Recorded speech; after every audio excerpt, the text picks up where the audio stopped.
अब एक सवाल जो बहुत सारे लोगों ने कहा और ये सवाल आपको परेशान करेगा या कैसे जवाब दोगे वो आपकी कहानी है।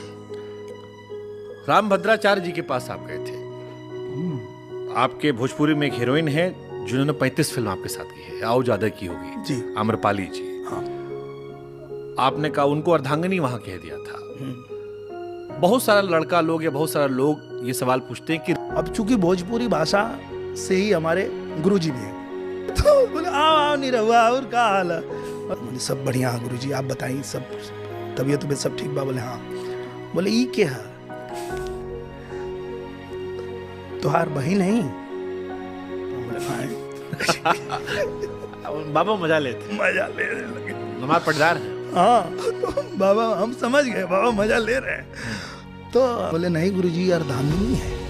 बोले क्या बात कर रहे हो? अरे कब? बोला अरे हाँ महाराज।